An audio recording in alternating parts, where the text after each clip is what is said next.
Oke, sepertinya bisa saya mulai. Assalamualaikum warahmatullahi wabarakatuh. Terima kasih buat teman-teman semua yang udah hadir di sini dan terima kasih pada Bu Filza yang udah membimbing. Eh, Kali ini ada presentasi dari kelompok 5 Markov. Sebelum mulai mungkin kita bisa kenalan dulu. Ya, anggota timnya ada Arum, ada Siva, ada Alda, ada Juan. Saya. Oke, boleh di next. Oke. Nah, kali ini di minggu ini kita bahas aspek pasar dan pemasaran. Yang pertama kita pengen bahas STP dari Gakko, lalu ada SWOT analisis dari Gakko, dan yang terakhir ada marketing mix dari Gakko.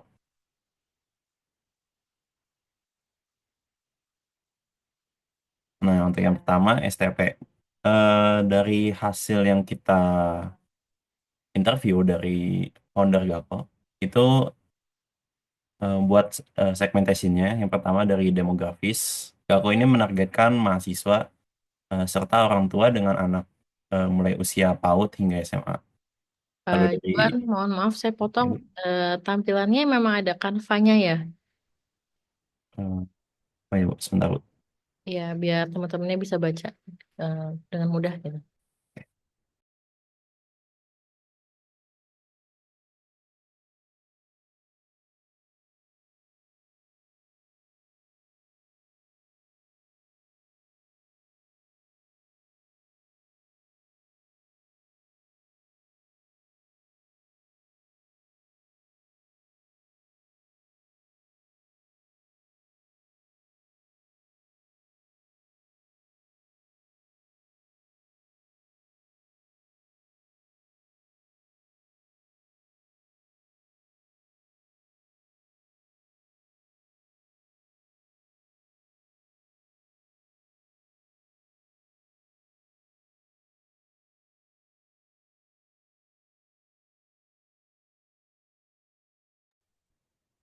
Oke, bisa dilanjut mungkin lalu dari sisi geografisnya ya.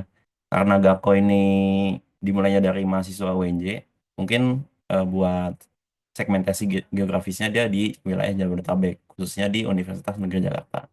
Lalu dari sisi psikografis atau mental dari ini apa konsumen ya, itu orang tua yang mencari pembelajaran tatap muka untuk anak-anaknya. Lalu ada juga pelajar yang membutuhkan tutor langsung atau mungkin nggak harus pelajar sih, bisa juga orang-orang yang mungkin membutuhkan tutor langsung juga.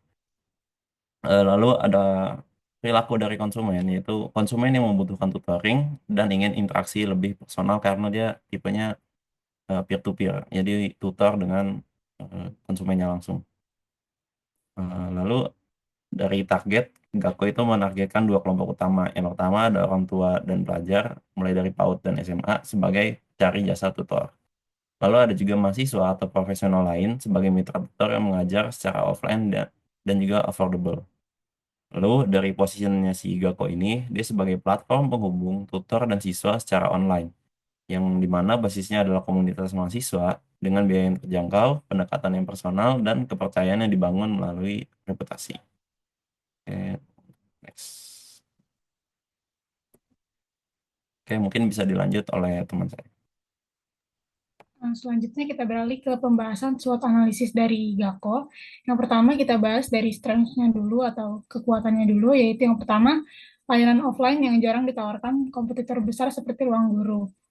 Yang kedua, harganya lebih murah karena tutor kebanyakan berasal dari kalangan mahasiswa. Lalu berbasis komunitas mahasiswa, jadi lebih fleksibel dan adaptif. Lalu ke weakness atau ke kelemahannya di mobilitas terbatas karena masih berbasis offline. Dan tutor mayoritas berasal dari mahasiswa yang belum profesional dan operasional lebih kompleks karena pengaturan lokasi dan waktu. Untuk opportunitiesnya, potensi pasar besar di Jabodetabek, lalu peluang ekspansi ke model hybrid offline dan online, lalu meningkatnya kebutuhan les personal pasca pandemi. Threats-nya, kompetitor besar dengan modal kuat dan sistem online terintegrasi, lalu tingkat kepercayaan publik terhadap tutor yang belum profesional. Next.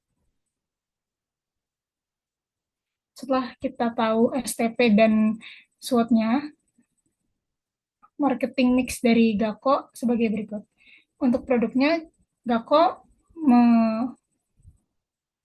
memberikan jasa pencari tutor offline dan online untuk pelajar PAUD hingga SMA. Lalu fokus pada pendekatan secara personal dan interaksi langsung tatap muka. Tutor tutor juga disediakan dari kalangan mahasiswa dan profesional yang masih muda. Untuk price-nya, harga lebih rendah dibanding kompetitor. Lalu harga berbeda untuk tutor mahasiswa dan tutor profesional. Lalu transparan, mudah dipahami, dan aksesibel untuk metode pembayarannya. Lalu untuk tempatnya, offline untuk sesi tatap muka di lokasi yang disepakati, misalnya di rumah siswa, di tempat umum, dan lain-lain. Untuk kantor Gakonya, terintegrasi platform daring seperti Zoom, Google Meet, dan lain-lain. Untuk promotionnya, Gako lebih kepada promosi word of mouth dan testimoni melalui komunitas kampus, lalu melalui media sosial seperti Instagram dan TikTok untuk menjangkau orang tua muda dan pelajar. Next. Berikut daftar pustaka yang kami gunakan. Next. Ya, sekian dari presentasi aspek pemasaran kelompok markup. Saya kembalikan lagi kepada Bu Filza. Oke, terima kasih kelompok 5 atas pemaparannya. Eh, apa namanya untuk di UMKM yang kalian ambil, teknik pemasarannya seperti apa mereka? Apakah mereka ke sekolah-sekolah atau mereka hanya mengandalkan apa namanya iklan, mereka membuat iklan secara di media sosial atau bagaimana? Izin menjawab.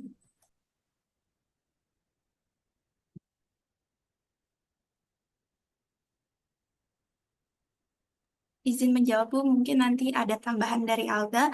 Jadi kalau dari berdasarkan wawancara, Gako itu eh, promosinya masih eh, menyamper bola gitu, Bu. Jadi kayak dari orang Gakonya itu masuk ke grup-grup, misalnya grup-grup para pencari tutor gitu, Bu. Nah, nanti dari situ Gako bakal promosi kalau Gako juga menerima apa orang yang mau menjadi tutor dan bagi pencari tutornya itu, Bu. Lalu apa sih dari Gako yang membedakan Gako dengan apa namanya media belajar lain kan mungkin sekarang banyak ya ada edutech yang misalnya ruang guru ataupun yang tanpa ada guru misalkan kita bisa di apa namanya banyak lah misalkan yang teman-teman juga sudah pernah gunakan. Apa sih yang membedakan Gako ini? Tadi kan mereka masih by word apa month to month aja berarti kan tidak membuat entah itu dia website untuk misalkan memasarkannya atau hal lainnya gitu. Apa sih yang membedakan Gako ini?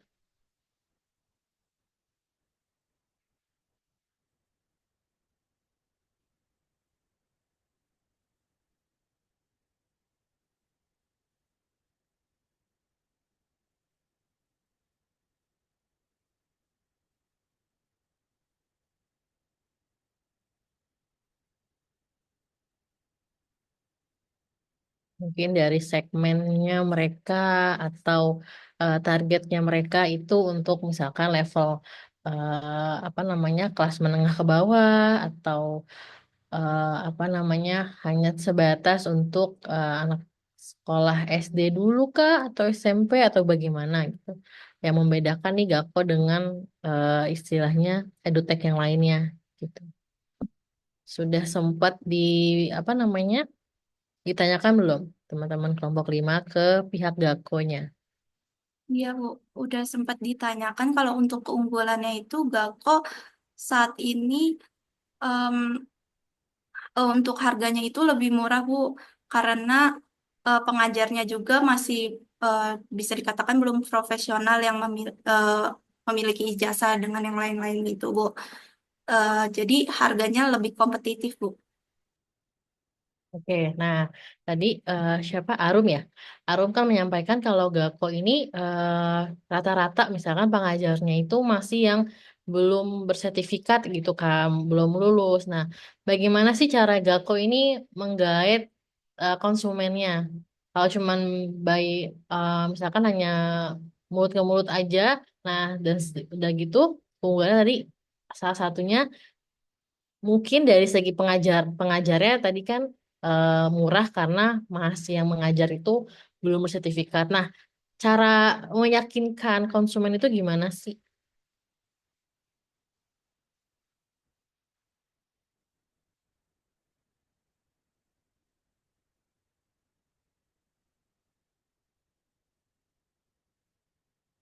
Karena kan mungkin banyak edutech lain yang membuat iklan misalkan gitu mempromosikan barangnya.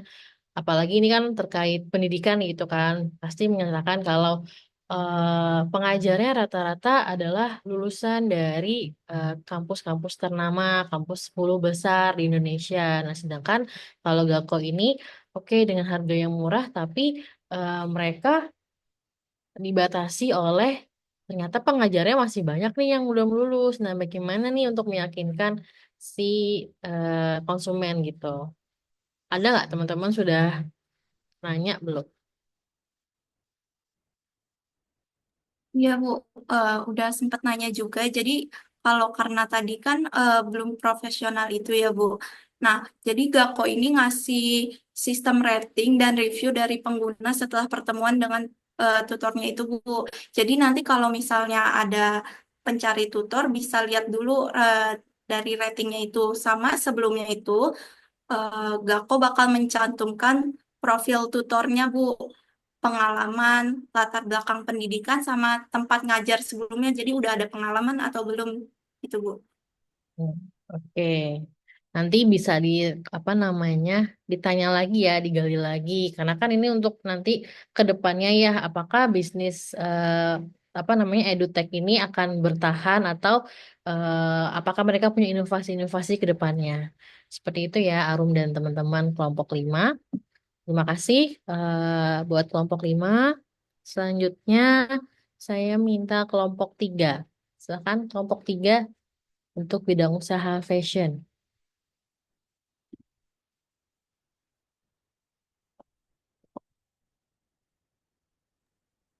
Baik, saya izin untuk share screen ya, Bu.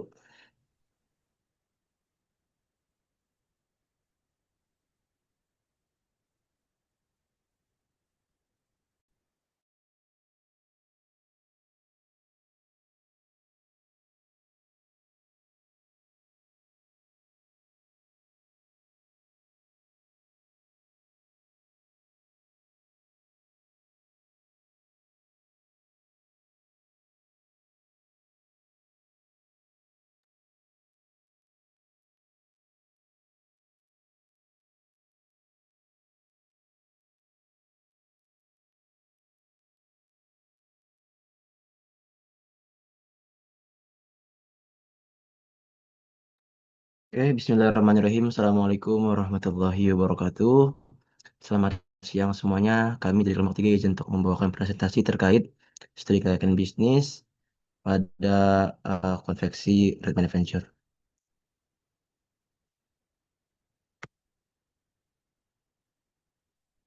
Oke, ini untuk anggota kelompoknya ada Muhammad Syed Dermawan, ada Muhammad Fatur Rahman, saya sendiri, ada Roman Smando Francis Lain, dan juga Nazwa Jelita Soleha.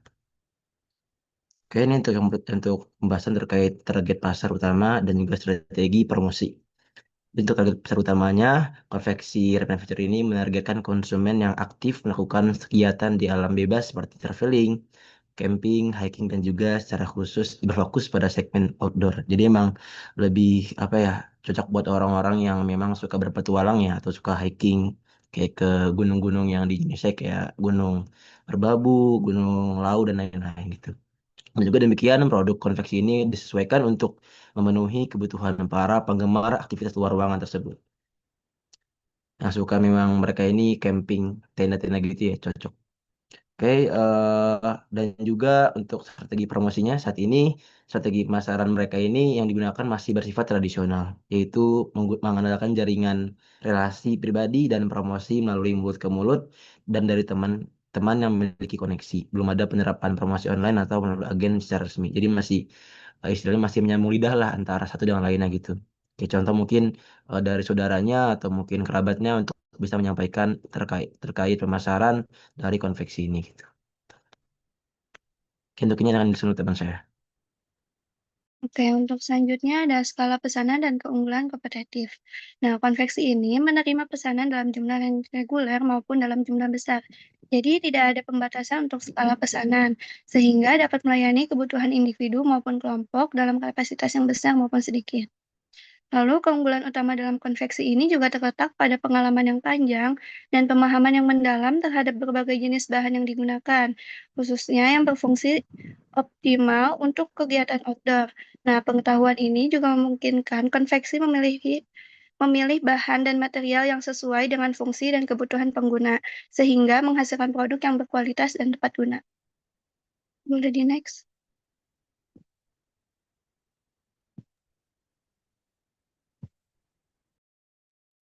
Oke, sekarang waktu pengerjaan dan sistem pembayaran. Untuk waktu pengerjaan itu sebenarnya bervariasi ya, tergantung kompleksitas desain, jenis warna, dan bahan yang dipakai, dan kuantitasnya juga. Next. Nah, untuk pesanan dengan jumlah yang tidak terlalu besar dan desain sederhana, konveksi mampu menyelesaikan pesanan dalam waktu yang relatif cepat, kurang lebih 1 minggu. Selanjutnya, sistem pembayaran. Sistem pembayaran untuk Redman Adventure ini dilakukan melalui kesepakatan bersama, biasanya dengan mekanisme termin sebagai berikut. Pembayaran dimulai dengan uang muka atau DP yang kemudian dibagi menjadi 2 termin. Termin pertama digunakan untuk pembelian bahan, termin kedua saat proses produksi sudah mencapai setengah jalan, dan pelunasan dilakukan saat pesanan siap diambil. Boleh di next.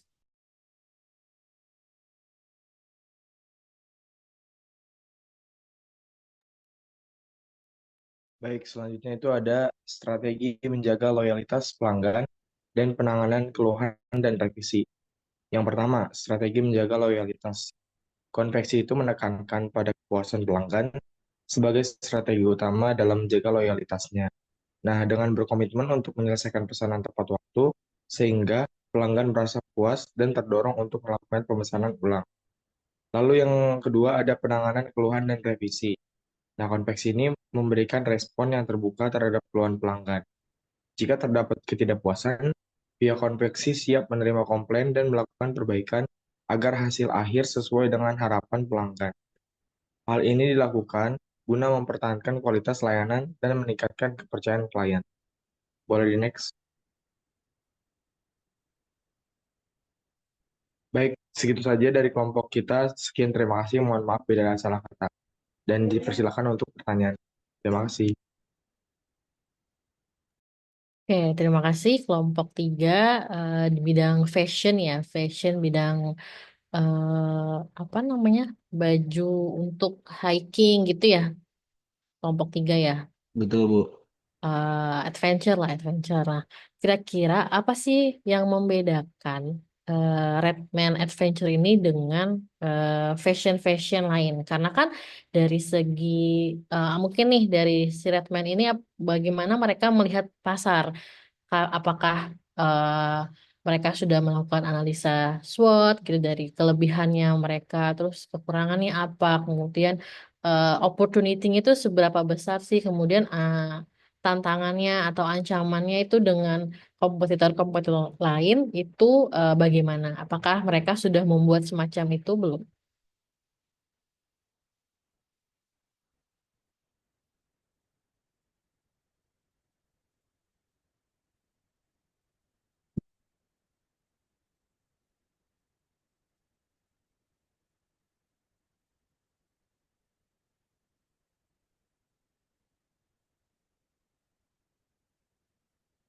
Mohon maaf, Bu, izin jawab. Sebenarnya kalau untuk SWOT itu kan untuk kemarin kita kan wawancara, ya.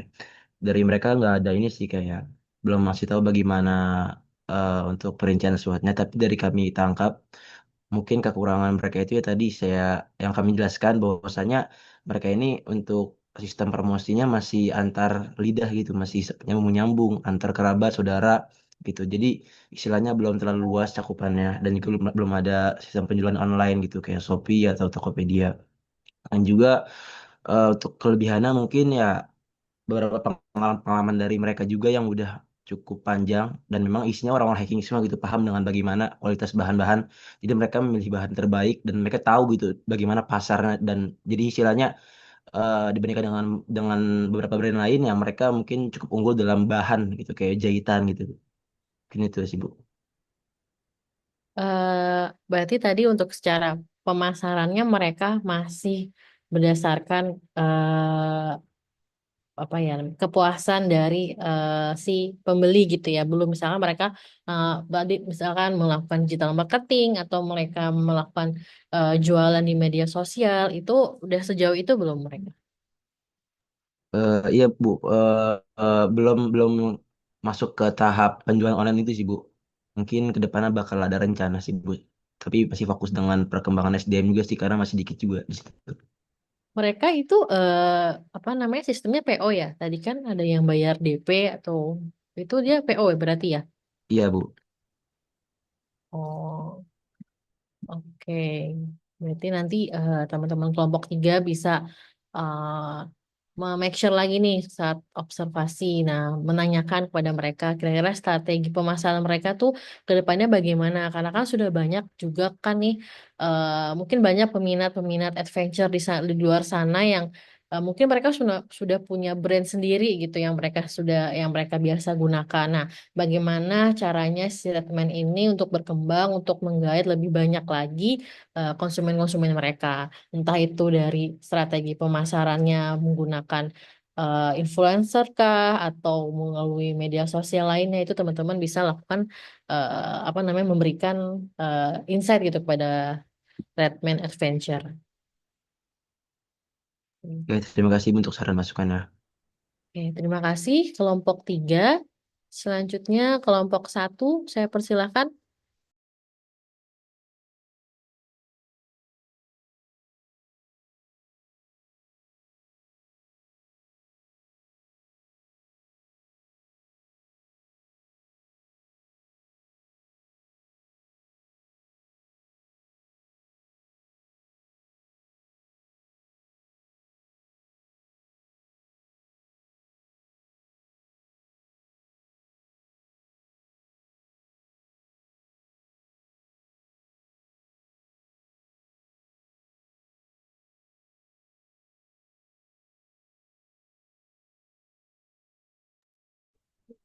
Baik, apakah suara saya terdengar?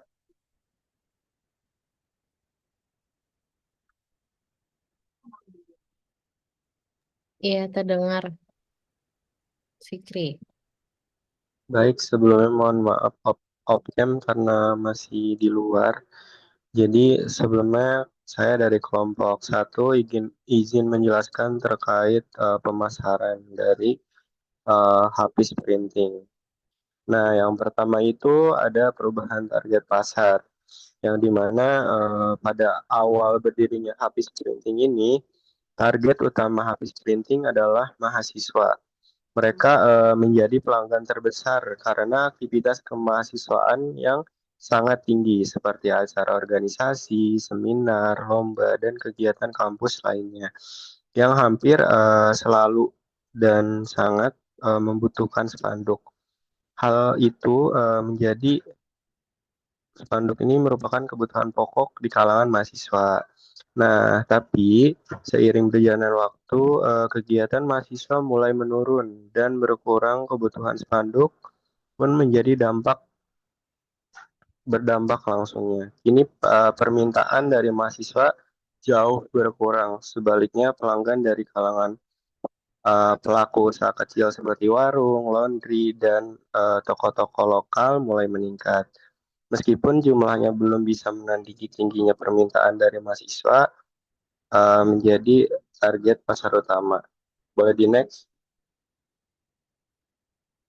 Nah, terus selanjutnya ada perubahan perilaku konsumen, yang dimana seiring perubahan zaman juga membawa dampak pada perilaku konsumen. Dengan semakin maraknya penggunaan media sosial dan promosi digital, banyak orang kini beralih dari media fisik seperti spanduk dan poster ke media online.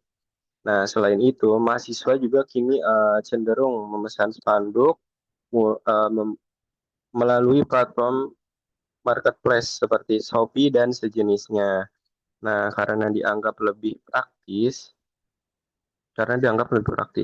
Nah, meskipun begitu, ketika kebutuhan sudah mendesak, biasanya para mahasiswa tetap mencari percetakan terdekat untuk solusi tercepat. Boleh di next?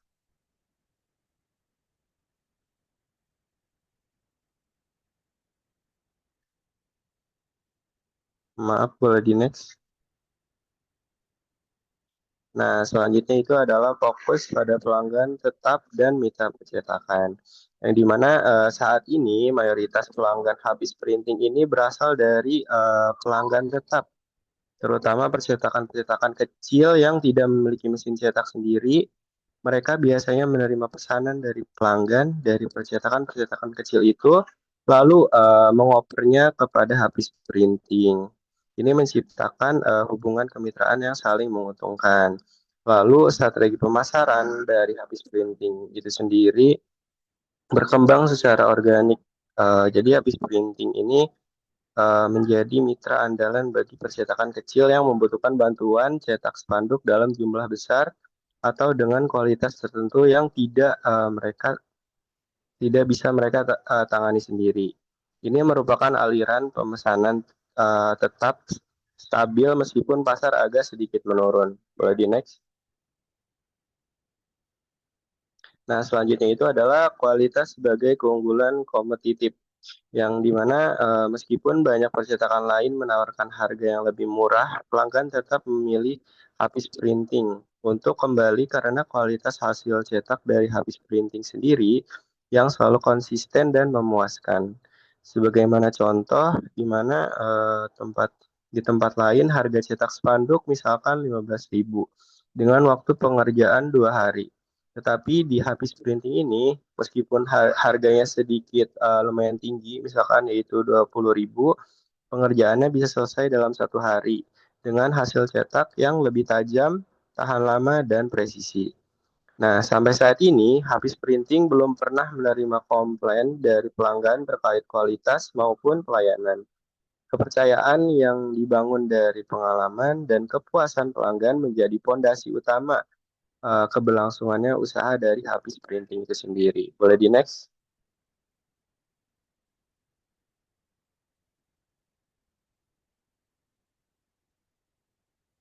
Nah, mungkin sekian dari kelompok 1 terkait aspek pasar dari habis printing itu sendiri. Sebelumnya, terima kasih.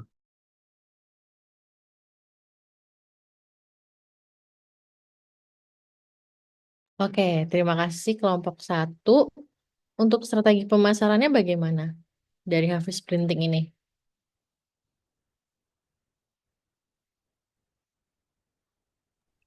Mohon maaf, Ibu, tadi gimana?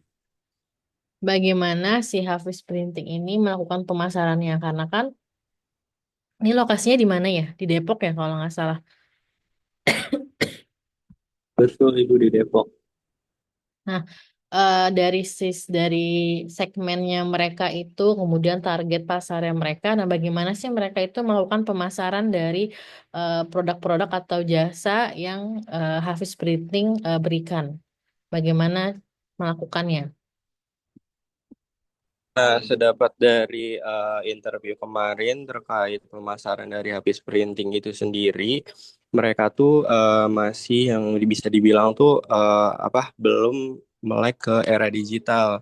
Karena kemarin tuh sempat notice terkait Shopee, mereka tuh kaget kalau misalkan ternyata bisa pesen di Shopee juga. Nah, mereka masih menggunakan strategi pemasarannya itu kayak dia tuh masih nerima apa namanya? Misalkan di sekitar mereka tuh ada percetakan-percetakan kecil yang dimana tidak bisa apa namanya mencetak spanduk dan semacamnya. Biasanya itu percetakan-percetakan kecil itu biasanya langsung ngoper ke si habis printing itu sendiri. Nah, habis printing itu sendiri bisa dibilang tuh lebih ke apa namanya? Hitungannya masih apa namanya menunggu pelanggan-pelanggan tetap yang bisa dibilang. Jadi pelanggan-pelanggan tetap ini sudah tahu gitu kualitas dari habis printing kayak gimana dan harganya segimana, terus pengerjaannya kayak gimana. Nah, terus mungkin lebih ke nantinya itu si pelanggan tetap ini lebih ke apa namanya hitungannya jadi lebih ke mulut gitu ke orang-orang paling gitu aja Bu. Yang membedakan Hafiz Printing dengan percetakan lain apa sih, uh, Fikri? Yang membedakan habis printing dan percetakan lain tuh mungkin kayak lebih ke apa namanya kualitas dari bahannya itu sendiri. Mungkin kayak kalau misalkan di sekitaran itu misalkan lebih murah tapi kualitasnya mungkin agak kurang. Tapi kalau misalkan di habis printing itu kalau misalkan harganya agak tinggi sedikit tapi kualitasnya oke dan terus juga cara pengerjaan dari habis printing itu bisa dibilang lebih cepat karena bisa selesai dalam waktu 1 hari misalnya kayak gitu Bu. Hmm. Kemudian dari uh, apa namanya si Hafiz Printing ini, apakah mereka apa namanya tadi kan sudah tahu nih secara keunggulannya mereka tuh apa, kemudian mereka apa ke keuntungan lainnya juga sebagai opportunity mereka adalah mereka membantu percetakan-percetakan kecil di sekitar mereka gitu. Nah, kira-kira selain itu mereka punya hambatan nggak sih, punya tantangan atau ancaman gitu dari bisnis yang mereka sedang kelola gitu? Apakah mereka sudah punya gambarannya belum? Oke, izin jawab ya Bu. Tadi sempat disebutkan terkait ancaman dari habis printing itu sendiri kan sebelumnya itu memang habis printing itu bisa dibilang apa namanya percetakannya itu agak kenceng banget gitu dulu. Cuman seiring berjalannya waktu karena para mahasiswa juga kayak mungkin udah apa namanya apa mahasiswa juga udah mudah gitu cara mesennya bisa dari Shopee dan semacamnya. Jadi si habis printing ini agak sedikit menurun gitu Bu. Soalnya waktu itu tuh sempat dibilang kalau misalkan si apa namanya para pekerja itu ada sekitar 40 orang. Tapi sekarang udah menurun menjadi 5. Mungkin bisa dibilang itu menjadi apa namanya? Menjadi tantangan dari habis printing itu sendiri. Mungkin kayak bisa menjadi solusinya itu mungkin si habis printing itu bisa lebih membranding percetakannya. Mungkin bisa mereka buat platform digital, entah itu di Instagram ataupun bisa mendaftarkan di Shopee atau platform yang lainnya gitu, Bu. Oke, baik. Terima kasih Fikri atas pemaparan hasil aspek pasar dari bidang percetakan. Oke, selanjutnya kelompok 7, saya persilakan.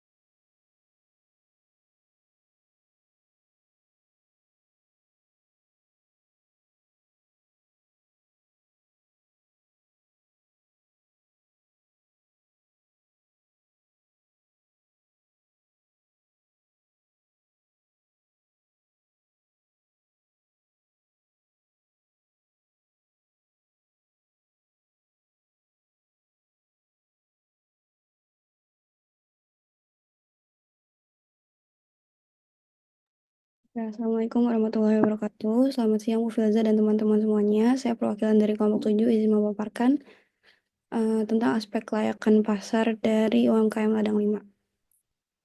Oke, dari aspek pasar seperti yang sudah dijelaskan sebelumnya, Ladang 5 ini memang fokus pada pembuatan produk yang berasal dari tepung singkong, dan di sini dia melalui metode bioteknologi yang punya karakteristik serupa dengan tepung terigu, tapi tidak pakai gandum, dan tepung singkong ini bakal diproduksi jadi mie, kue, atau cookies, terus pasta bebas gluten, dan hidangan-hidangan lainnya yang sumber serat yang banyak mengandung sumber serat, bebas warna buatan, tinggi zat besi dan kalsium, indeks flavour milk rendah, dan 100% bebas gluten.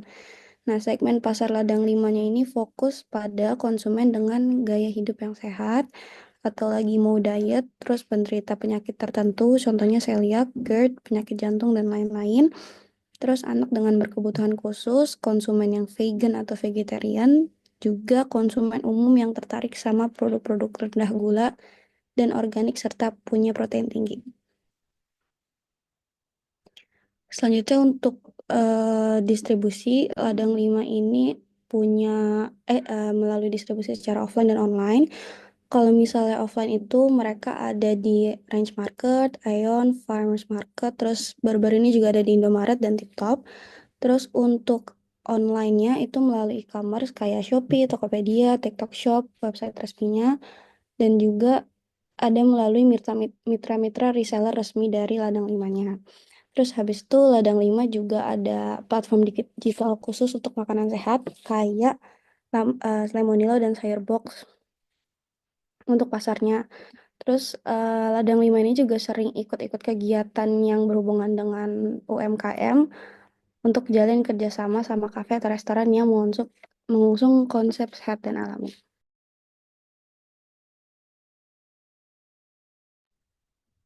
Selanjutnya dilanjutkan oleh rekan saya.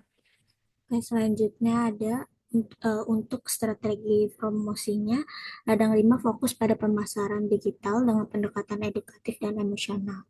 Nah, Ladang 5 ini memanfaatkan media sosial seperti Instagram, TikTok, dan YouTube untuk membagikan konten seputar manfaat makanan sehat, resep gluten free, hingga cerita di balik bahan lokal yang digunakan. Lalu Ladang 5 juga berkolaborasi dengan influencer kesehatan, chef vegan, dan komunitas pencinta pola hidup sehat menjadi bagian dari strategi untuk membangun kepercayaan konsumen.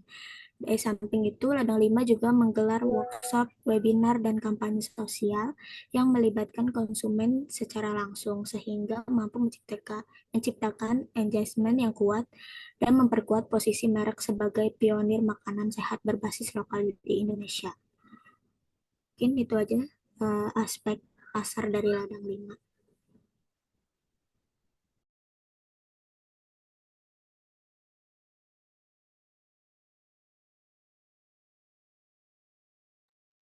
Oke, terima kasih kelompok 7 atas pemaparannya. Mungkin untuk bidang usaha F&B ini memang apa namanya sudah banyak gitu di Indonesia gitu karena tren pasar pun begitu cepat gitu. Nah, kira-kira nih Ladang 5 ini apakah mereka menerima masukan-masukan dari konsumen nggak? Dan seberapa cepat mereka menanggapi permintaan dari konsumen? Entah itu misalkan konsumen pengen memberikan saran, misalkan diadain dong rasa baru, kemudian misalkan kolaborasi dong dengan apa namanya makanan-makanan lain gitu. Nah, itu bagaimana cara si Ladang 5 ini menjawab ke permintaan pasar? Izin menjawab, Bu. Kalau untuk masukan dari konsumen itu, biasanya banyak konsumen yang komennya itu di Instagram Ladang Limanya, Bu. Kayak misal contohnya mau rasa baru dari cookies gitu. Sama waktu kita survei itu, kita kan ada sempat nanya soal yang keberlanjutan dari Ladang 5 ya. Itu juga Ladang 5 bilang kalau misal banyak konsumen juga yang menanyakan hal tersebut dan dia sedang menindaklanjuti masukan konsumen itu dengan mempertimbangkan untuk mengganti produk kemasannya dengan kemasan yang bisa didaur ulang. Tapi kalau untuk saat ini masih pakai kemasan yang biasa, cuman dari masukan itu dia lagi nindaklanjutin. Jadi kurang lebih seperti itu sih, Bu. Berarti responnya cukup cepat gitu ya. Maksudnya cepat tanggap terkait feedback yang disampaikan oleh konsumen gitu. Kemudian kira-kira kalau dari kompetitor sendiri, Ladang 5 tuh punya kompetitor nggak sih? izin jawab, ada Bu. Contohnya tadi lemon Milo sama sayur box. Oke, apakah semua barang atau semua produk yang diproduksi oleh Ladang Lima itu hampir semuanya menjadi kompetitor atau mereka punya satu apa namanya produk yang menjadi ciri khas dari Ladang Lima itu sendiri nggak? Kalau dari yang kita lihat dan observasi, bedanya ladang lima sama yang lain itu mungkin ada di bahannya ya Bu. Kalau misalnya lemonilo itu yang saya lihat, dia itu cuma fokus makanan sehat tanpa MSG dan pewarna buatan. Sedangkan kalau ladang lima itu ke situ juga, cuman dia lebih fokus ke gluten free-nya. Jadi dia sama sekali nggak pakai gandum, sedangkan lemonilo ini nggak semua produknya tuh gluten free, tapi memang free MSG. Sedangkan kalau lada lima ini free MSG dan pakai apa no gluten. Terus juga tadi apa lagi Bu? Kenapa? Tadi selain itu apa lagi tadi Ibu? Maaf Bu. Ya, yang menjadi ciri khas yang beda nih Ladang Lima sama brand-brand makanan kesehatan lain gitu. Yang bikin ciri khas ladang lima ini mungkin itu ya Bu, tadi yang 100% gluten free karena dia sama sekali nggak pakai gluten dan eh, dia punya banyak produk gitu sih Bu dibanding yang lain. Kalau Lemonilo ini kan lebih ke makanan instan kayak mie terus bumbunya. Kalau Ladang Lima ini dia ada produk yang kita bisa bikin sendiri. Contohnya itu ada pasta yang gluten free, terus ada tepung bakwan yang kita bisa bikin bakwan sendiri tapi itu gluten free juga. Terus ada tepung brownies. Jadi kita tinggal olah aja gitu sih Bu. Untuk pemasarannya sendiri tadi kan disampaikan kalau apa namanya mereka itu ini ya apa tuh di secara offline maupun online tadi ada beberapa teman-teman menyampaikan mereka itu apa namanya mendistribusikan barang-barang mereka apa produk mereka itu ke store-store swalayan-swalayan. Nah, kira-kira dari Ladang Lima sendiri ini mereka itu nantinya berencana untuk kolaborasi nggak sih? Misalkan kolaborasinya itu dalam dari segi hal melakukan pemasarannya, misalkan entah mereka punya store sendiri atau mereka punya cabang atau bisa juga mereka menerapkan sistem MLM misalkan. Nah, seperti itu nggak sih? Mereka punya seperti itu nggak? Untuk sejauh ini yang saya lihat mereka udah ada mitra-mitra gitu Bu tiap daerah. Jadi misalnya kalau misalnya distribusinya kurang lengkap, yang distribusinya udah lumayan menyeluruh itu di daerah-daerah kota besar, contohnya kayak di Surabaya, Malang dan Jakarta. Tapi kalau misalnya yang daerah-daerah sekitarnya kayak Pasuruan, Blitar, Semarang itu kan masih lumayan kecil. Jadi itu distribusinya lewat mitra gitu Bu. Jadi ada reseller resmi dari ladang limanya. Terus nanti kalau misalnya mereka pengen jadi reseller ladang lima itu bisa dikirimin gitu Bu dari ladang limanya. Oke, baik. Terima kasih kelompok 7 atas pemaparan hasil aspek pasar bidang F&B karena bidang F&B itu sangat cepat ya eh, perubahannya, entah permintaan, entah penawarannya juga gitu. Jadi memang harus cepat responsif karena kalau misalkan lambat nanti akan tergerus oleh produk-produk baru yang lainnya seperti itu. Oke, terima kasih. Selanjutnya kelompok 8. Oke, baik. Saya izin sharing dulu.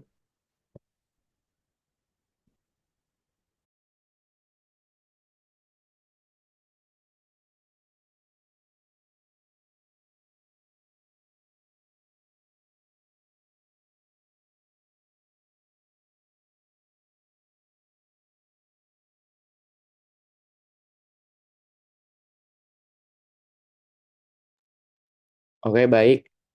Ini adalah aspek pasar dari yang kita analisa adalah CV Overall Motor.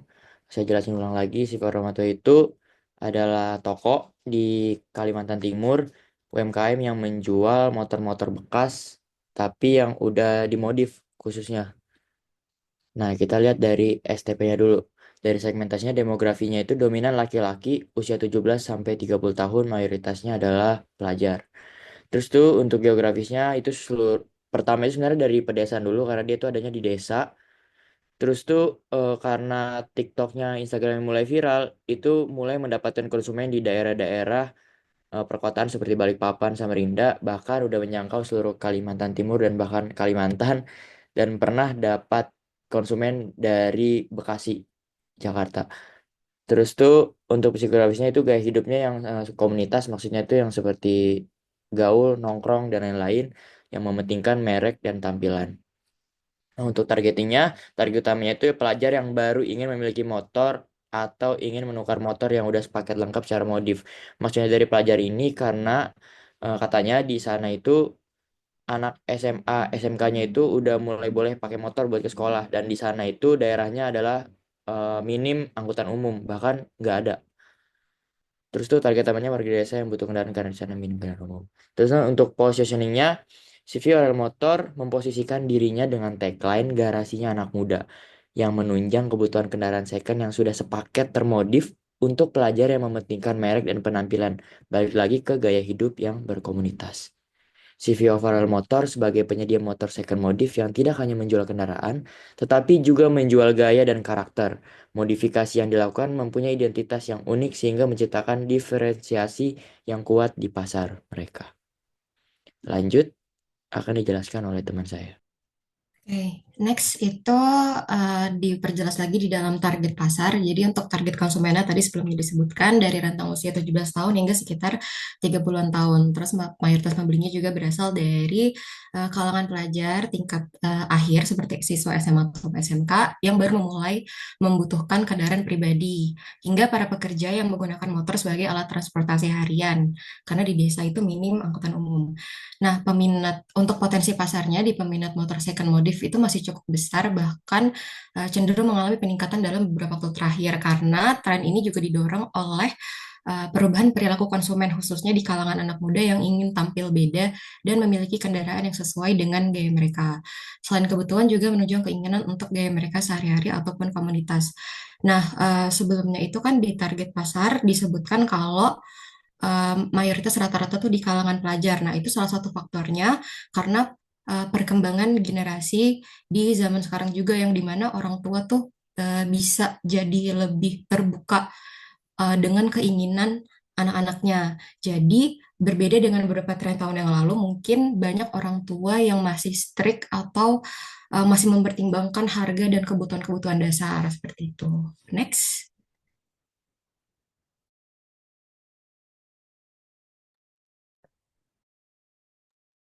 Oke, selanjutnya ini ada dari perilaku konsumen sama persaingan. Nah, untuk perilaku konsumennya sendiri itu dari hasil wawancara kami ke pihak Cover Royal Motor itu, mereka bilang apa namanya, ada satu hal yang jadi daya tarik utama yang mendorong konsumen-konsumen itu membeli di toko mereka karena toko mereka itu menjual motor-motor bekas yang udah dimodifikasi dan hal tersebut juga jadi nilai tambah yang bisa dibilang membedakan overall motor dari penjual-penjual eh, atau dari usaha sejenis. Terus mereka juga mention kalau di daerah mereka itu nggak semuanya atau nggak banyak yang jual motor second, apalagi yang udah dimodif. Jadi eh, itu nanti masuk ke saingan mereka ya. Terus juga konsumen itu merasa bahwa modifikasi yang dilakukan mereka itu memiliki keunikan dan juga karakteristik tersendiri yang sulit ditemukan di tempat lain, khususnya di eh, daerah atau tempat di mana Alfa Royal Motor itu berdiri. Terus juga untuk mengenai reputasi toko, konsumen itu menilai bahwa Alfa Royal Motor cukup dikenal dan memiliki citra yang baik di kalangan pecinta motor. Dan informasi mengenai toko Alfa Royal Motor ini juga biasanya diperoleh oleh konsumen itu dari media sosial dan juga dari rekomendasi komunitas-komunitas motor yang ada di sana. Dan juga yang menjadi sumber utama dalam mencari referensi tempat pembelian atau tempat modifikasi motor. Terus selanjutnya ini ada di persaingan. Kalau dari pihak mereka ya setelah kita wawancara, kayak apa sih yang jadi atau ada nggak sih saingan dari Ova Royal Motor? Nah, mereka tuh bilang bahwa khususnya di desa atau tempat usaha itu dibangun itu nggak sejauh ini belum ada saingannya. Cuman jika dilihat dari daerah lain, karena kan ini di Royal Motor ini posisinya atau tempat usahanya itu bukan di perkotaannya.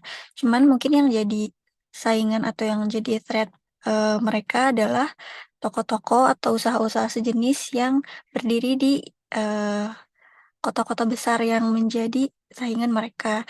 Dan juga Royal Motor ini juga menghadapi persaingan di platform digital seperti penjual-penjualnya mungkin yang lebih mengerti atau lebih mungkin punya modal banyak untuk melakukan iklan-iklan di platform digital.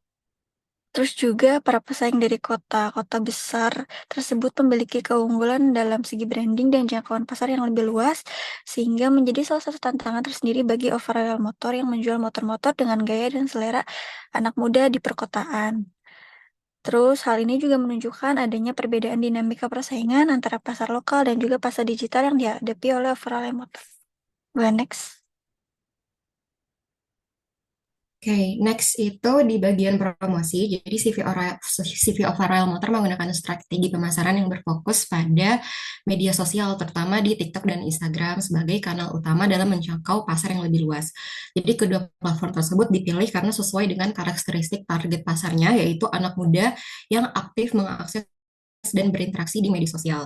Untuk strategi promosi yang dilakukan adalah dengan membuat konten video yang mengikuti tren, baik itu dari segi gaya penyajian, visual, ataupun penggunaan sound atau musik yang sedang viral di kalangan audiens muda. Dan jadi dengan pendekatan ini, konten mereka lebih mudah dijangkau melalui algoritma FYP di TikTok ataupun di Reels Instagram, sehingga meningkatkan visibilitas showroom dan produk motor yang ditawarkan. Selain itu, konten-kontennya juga nggak hanya nampilin motor yang dijual, tapi juga dibuat semenarik mungkin agar memberikan kesan yang relatable untuk calon pembelinya. Jadi melalui pendekatan media sosial yang aktif, konsisten, dan dekat dengan gaya hidup para konsumen anak muda, jadi mereka mampu menarik pelanggan baru sekaligus mempertahankan pelanggan lama dengan membangun kedekatan dan citra brand yang relevan. Next. Oke, kemudian ada persepsi harga, hambatan dan tantangan, dan juga keunggulan. Nah, untuk persepsi harga sendiri, CCV Ova Royal Motor ini, karena dia berfokus pada penjualan motor modifikasi, sehingga penetapan harga dari setiap motor itu bergantung pada modifikasi dari motor itu sendiri. Jadi, misalkan ada dua motor yang basicnya sebenarnya sama gitu, tapi harganya tentu bisa berbeda tergantung dengan modifikasi dari si motornya itu sendiri. Ada yang mungkin cuma dimodifikasi dari rodanya atau misalkan velgnya atau bannya, tapi ada juga yang keseluruhannya dimodifikasi dari repaint body dan segala macam. Itu tentunya akan mempengaruhi harga dan juga tergantung pada ketersediaan stok motor seperti yang dilihat tadi di capture dari Instagram itu ada highlight yang ready motor motor yang udah ready.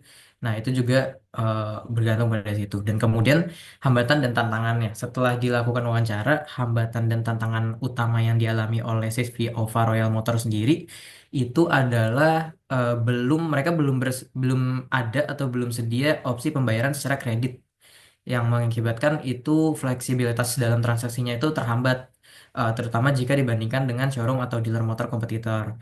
Jadi kalau misalkan dealer itu udah bisa apa ya, bisa menggait konsumen dengan lebih mudah karena mereka menyediakan sistem kredit bisa sampai 36 bulan, sedangkan kalau di CV Over Royal ini harus cash, jadi menghambat si konsumen secara yang lebih masif gitu. Terus keunggulannya sendiri sebenarnya ini udah dijelaskan tadi di STP juga, di mana karena target konsumen ini berusia 17 hingga 30 tahun, mereka itu lebih ke fokus ke segmen motor modifikasi yang dianggap lebih kekinian untuk anak-anak muda dibandingkan dengan showroom atau dealer motor kompetitor lain yang mungkin ada di desa atau di kota yang terdekat itu biasanya menjual motor yang standar pabrikan gitu. Jadi lebih apa ya, lebih terpolarisasi. Sedangkan kalau yang modifikasi ini bisa di custom sesuai dengan keinginan si konsumennya atau ya intinya mereka bisa punya motor yang standarnya sama tapi setelah dimodifikasi ini bisa berbeda dari warna atau dari komponen-komponen lainnya. Oke, next. Oke, mungkin itu eh, sedikit penjelasan dari kami. Terima kasih untuk Bu Filza. Apa ada yang ingin ditanyakan atau ditambahkan? Terima kasih kelompok 8. Berarti ini untuk Alfa Royal Motor ini lebih berfokusnya itu dia menjual motor second yang sudah mereka modif seperti itu ya. Iya benar Bu. Namun ada kemungkinan nggak kalau mereka itu juga membeli misalkan ada konsumen yang punya motor modif kemudian menjualnya kepada mereka. Jadi misalnya kayak ada jual beli gitu. Memungkinkan nggak seperti itu atau memang ada seperti itu di sana? Maaf Bu, ulang Bu. Tadi wifi-nya error. Iya, tadi kan berarti kan fokusnya mereka menjual motor second yang sudah mereka modif gitu, kemudian mereka jual kembali ke konsumen. Nah, apakah ada kemungkinan nih kalau misalkan saya punya motor second yang udah saya modif, terus saya mau jual ke CV Royal Alfa Royal Motor. Nah, apakah mereka itu bersedia membelinya atau hanya sebatas mereka yang menjual aja? Kalau itu semalam sempat masuk ke pertanyaan saya. Kalau soal itu dia sih menerima asalkan harganya cocok. Terus tuh dia menerima tapi fokusnya ke tukar tambah. Asalkan tukar tambah tapi nggak cuma ngejual doang Bu. Oke, kemudian dari segi keamanan nih, misal karena kan motor second itu biasanya tidak lengkap, misalkan tidak lengkap dari segi surat-surat, kemudian dari juga disampaikan oleh teman-teman kalau mereka itu lebih berfokusnya untuk kalangan anak-anak remaja lah yang usia 17 tahun ke atas, dan di mana mereka lagi sukanya modif-modif motor. Nah, bagaimana caranya si CV Over Royal Motor ini apa namanya apabila terjadi hal-hal yang kurang apa namanya kurang menyenangkan gitu, misalkan ada terjadi sesuatu kemudian ternyata motor yang itu dibeli di CV Over Royal Motor. Nah, kira-kira bagaimana tindakan dari CV Over Royal Motor? Oke, izin jawab. Untuk yang pertama soal surat-suratan itu kemarin kita ada di aspek yuridis itu pastinya dicek kalau surat-suratnya lengkap secara BPKB dan pajak-pajak. Nah, untuk pertanyaan yang kedua tadi soal kejadian-kejadian yang tak terduga terus mengatasnamakan CV Motor sih itu kami bakal tanya lagi sih Bu, bakal wawancara lagi. Oh ya, sama mereka punya kerjasama nggak dengan leasing atau otomotif lain? Kan mereka kan menjual, ibaratnya mereka menjual motor yang dimodif. Nah, itu apakah mereka punya kolaborasi atau kerjasama dengan otomotif-otomotif lain? Kalau itu iya ada. Pertama kalau leasing itu sebenarnya ada di awal-awal buka karena kan kalau leasing kan menyediakannya motor-motor bekas yang benar-benar untuk kebutuhan. Nah kalau sekarang mereka udah nggak ikut leasing lagi, tapi untuk kerjasamanya itu pertama ke bengkel, yang kedua ke toko-toko yang menyediakan spare part modifan gitu Bu.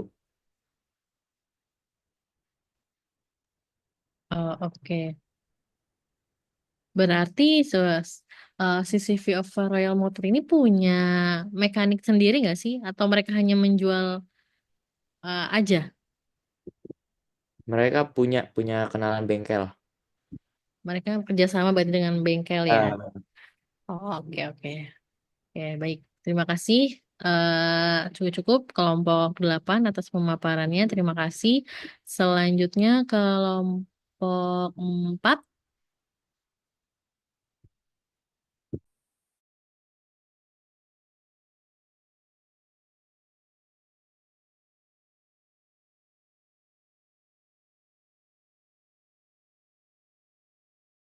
Nah, sebentar ya, Bu.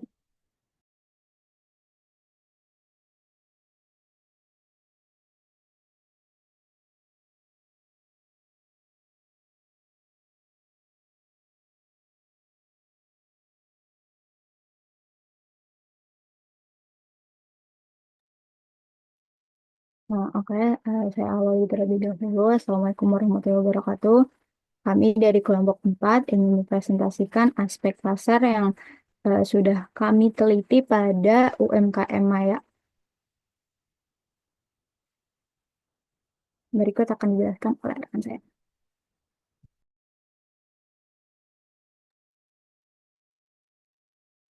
Oke, selanjutnya dalam slide ini kami akan membahas tentang segmentasi target pasar dan posisi pasar Maya. Oke, jadi Maya adalah layanan berbasis digital yang menyediakan solusi praktis untuk mahasiswa, pekerja muda, ataupun wanita karir di sekitar Jakarta Timur. Nah, layanan yang ditawarkan ini terdiri dari My Driver, My Laundry, dan My Tutor, yang masing-masing menyasar dan menyesuaikan kebutuhan dari konsumen. Adapun target pasar Maya yang mencakup individu yang memiliki gaya hidup sibuk, mengutamakan fleksibilitas, dan bergantung pada teknologi untuk mempermudah kehidupan sehari-hari mereka. Selain itu, Maya juga berfokus pada pelanggan yang membutuhkan layanan cepat dan efisien. Nah, selanjutnya Maya memposisikan dirinya sebagai solusi dengan layanan yang dapat disesuaikan, seperti layanan driver yang fleksibel, layanan My Laundry dengan penjemputan dan pengantaran, serta layanan My Tutor dengan mentor yang dapat menyesuaikan jadwal dan materi.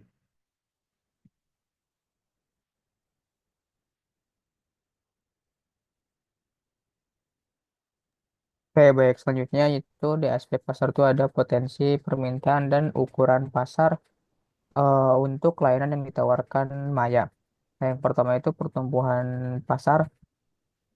Nah, permintaan layanan on demand pada Maya ini tuh terus mengalami peningkatan, terutama di kota-kota besar seperti Jakarta Timur, yang mana emang basisnya itu Jakarta Timur dan Bekasi. Di sini Jakarta Timur itu dengan populasi mahasiswa dan pekerja muda yang tinggi, di mana mereka itu membutuhkan solusi yang praktis dalam kehidupan sehari-harinya. Nah, selanjutnya itu ada ukuran pasar. Nah, secara spesifik di Jakarta Timur itu terdapat ribuan mahasiswa dan pekerja muda yang membutuhkan layanan transportasi pribadi, laundry, dan bimbingan belajar. Hal ini tuh menunjukkan adanya pasar yang cukup luas untuk layanan yang ditawarkan oleh Maya. Nah, selanjutnya itu tren permintaan. Nah, dari segi tren permintaan ini tuh layanan My Laundry dari Maya ini tuh merupakan layanan yang paling diminati, diikuti oleh My Tutor dan My Driver. Nah, layanan-layanan ini tuh menunjukkan bahwa mayoritas pelanggan itu lebih memilih kenyamanan dan kemudahan dalam kehidupan sehari-hari mereka. Nah, selanjutnya itu ada potensi pertumbuhan. Nah, terakhir kita itu dapat melihat bahwa permintaan terus berkembang seiring dengan perkembangan gaya hidup digital dan meningkatnya kebutuhan akan layanan yang lebih efisien dan mudah diakses. Nah, dengan demikian, semakin berkembangnya teknologi, permintaan terhadap layanan seperti yang ditawarkan oleh Maya ini tuh akan terus tumbuh. Oke, boleh di next.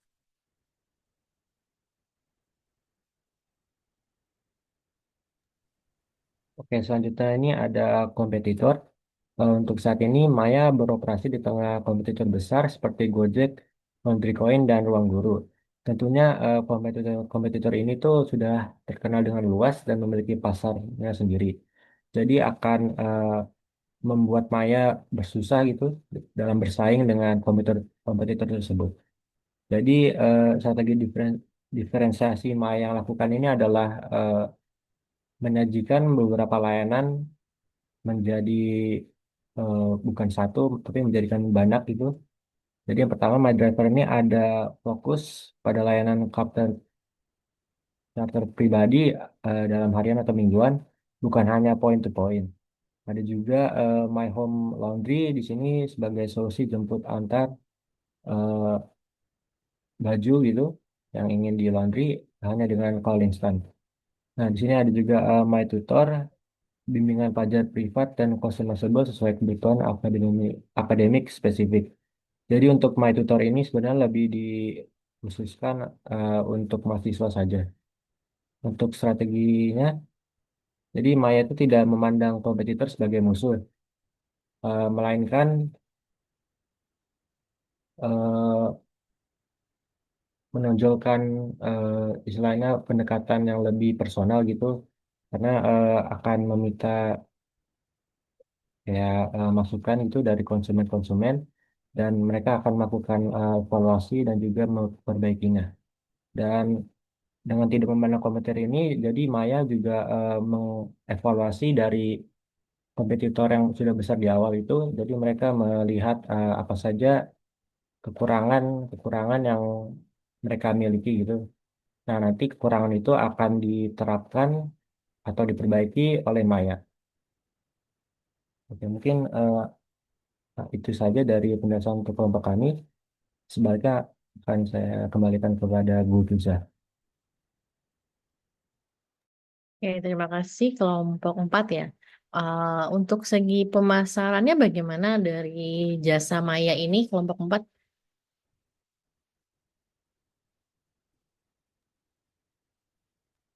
Izin menjawab.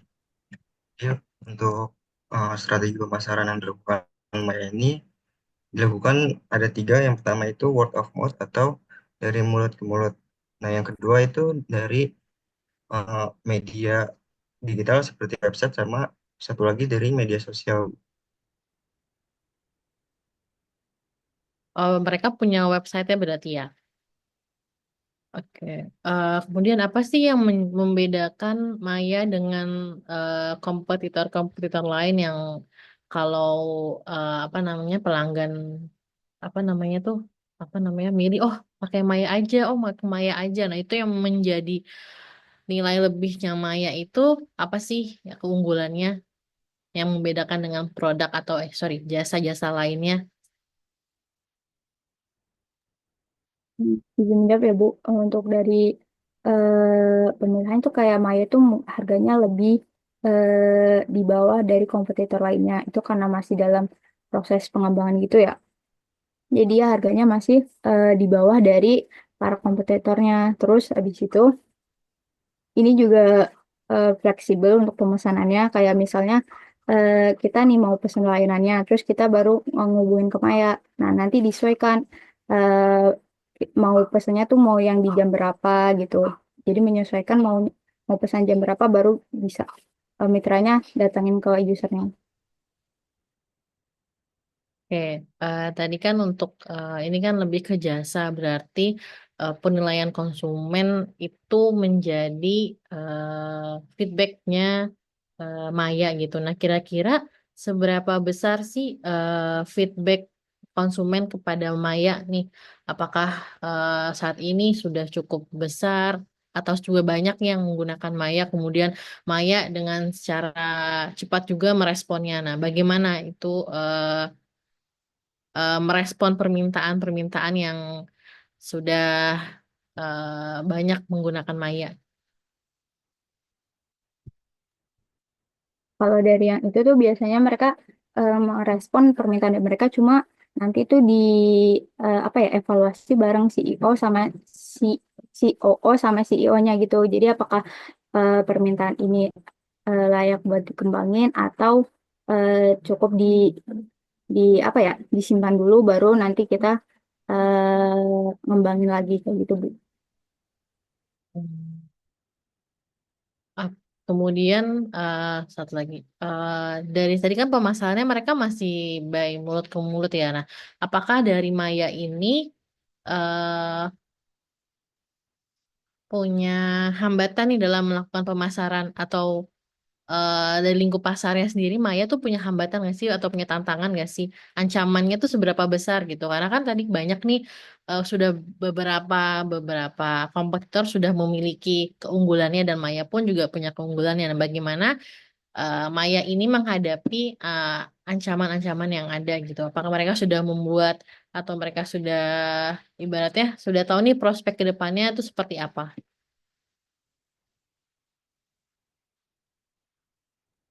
Nah, untuk sekarang ini Bu, tantangannya tuh pasti di bagian promosi ya. Cuma kan kayak itu dari mood by mood gitu. Cuma untuk yang website sama media sosial. Saat ini websitenya tuh masih dalam pengembangan. Nah, untuk dari media sosial saat ini tuh kayak masih eh, belum dijalankan secara maksimal gitu loh. Karena tim operasionalnya saat ini kan dia tuh dari cutting kita dari pengembangan dari anak manajemen angkatan 22. Nah, mereka ini lagi sibuk buat magang. Jadi untuk promosiin di lewat media sosial ini tuh media sosial ini itu belum dilakukan secara maksimal gitu. Walaupun masih terima pemesanan, cuma di akun Instagramnya itu bahkan masih di private gitu loh, Bu. Jadi benar-benar belum dimaksimalin banget. Kayak kalau kemarin dari wawancara, mereka tuh mau maksimalin promosinya setelah mereka selesai dari magangnya gitu, Bu. Berarti ya secara segmen konsumen masih terbatas ya. Si Maya ini hanya beberapa saja. Kalau dari itu eh, di apa ya di ininya Bekasi kan ininya kan bukan kantor ya alamat itunya di Bekasi Bu. Nah di Bekasi itu tuh layanan My Laundry-nya tuh udah di area apa ya area Kak Atan sebagai pengembang pengembang Maya itu di situ My Laundry itu malah terkenal Bu. Cuma untuk kayak My Tutor di area kampus tuh masih belum banyak yang tahu gitu. Kampusnya maksudnya kampus UNJ aja atau mereka menyasar ke kampus-kampus lain? Kalau saat ini dia masih di sekitar area UNJ, Bu. Oke, nanti mungkin bisa ditanyakan atau ketika teman-teman observasi lagi, apakah mereka ada rencana nih mau branding ke apa namanya kerja kolaborasi dengan kampus-kampus lain atau mau melakukan penambahan jasa yang baru lagi gitu. Tadi kan baru beberapa ya. Apakah mereka punya beberapa jasa lagi yang akan mereka berikan gitu ke depannya? Oke, terima kasih kelompok 4 atas pemaparan hasil analisis pasar bidang jasa. Oke, selanjutnya Terima kasih, Bu. kelompok 6.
Baik, Ibu Filsa dan teman-teman, mohon maaf sebelumnya.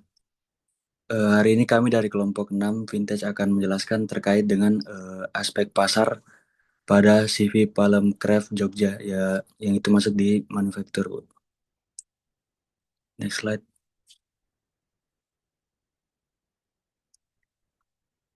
Anggota kelompok ada saya sendiri, Andi Fahri, dan ada Fadli, terus Siti Nurlela, dan juga terakhir ada Nazwaika. Next slide. Nah, mungkin kita breakdown dulu terkait akan apa saja gitu poin-poin pembahasan pada aspek pasar CV Palm Kerap Jogja ini. Yang pertama itu adalah deskripsi produk dan keunggulan, terus segmentasi targeting, positioning, analisis permintaan, analisis penawaran, strategi pemasaran, dan yang terakhir yaitu ada peluang dan tantangan pasar. Next slide.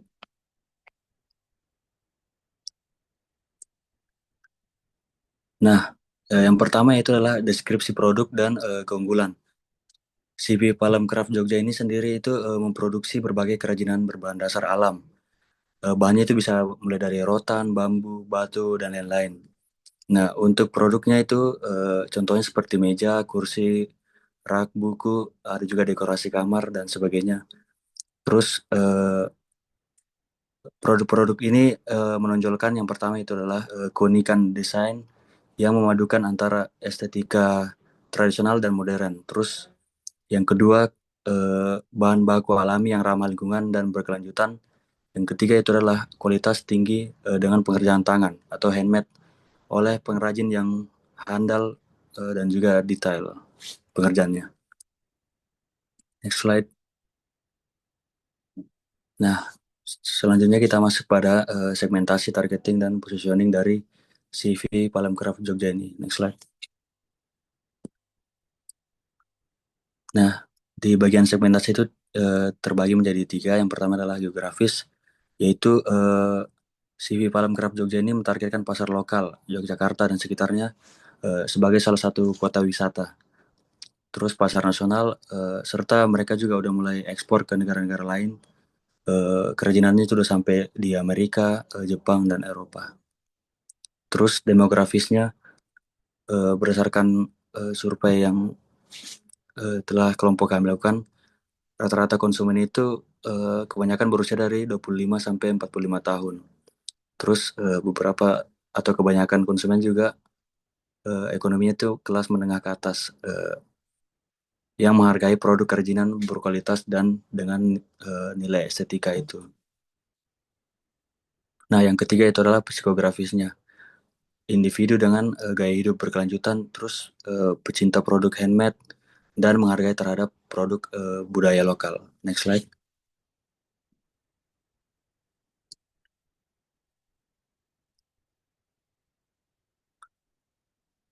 Yang pertama adalah targeting. Nah, targeting dari CV Palem Craft Jogja ini adalah konsumen urban yang mencari furniture dan dekorasi rumah unik dan ramah lingkungan. Terus yang kedua itulah pasar ekspor yang menghargai produk handmade, terutama yang berkualitas tinggi. Terus yang selanjutnya adalah retailer atau pelaku usaha yang menjual produk kerajinan etnik atau eco-friendly.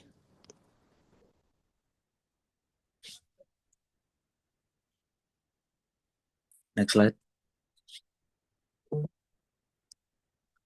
Nah, STP yang atau positioningnya itu CV Palem Craft Jogja ini sendiri memposisikan diri sebagai produsen kerajinan rotan yang di-highlight adalah berkualitas tinggi dengan memadukan nilai budaya lokal Yogyakarta dengan desain modern, prinsip berkelanjutan, produk yang ditujukan bagi konsumen yang menghargai keunikan, estetika alami, dan gaya hidup eco-friendly. Next slide.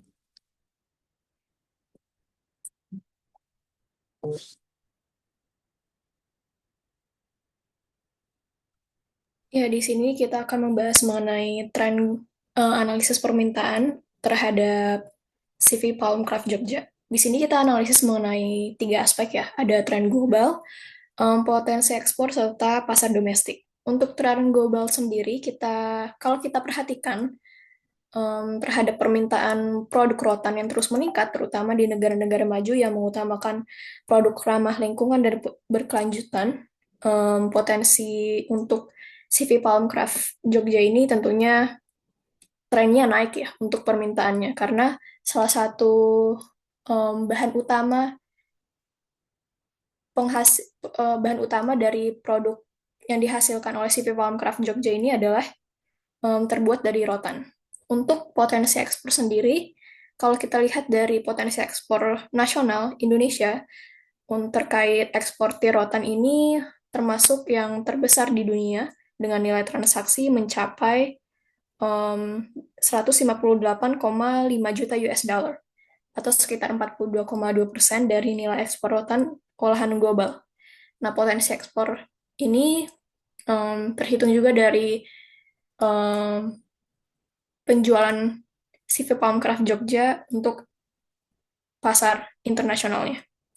Nah, untuk analisis permintaan terkait pasar domestik ini, kalau dilihat di dalam pasar dalam negeri, minat terhadap produk kerajinan rotan juga meningkat ya seiring dengan kesadaran akan produk lokal dan ramah lingkungan.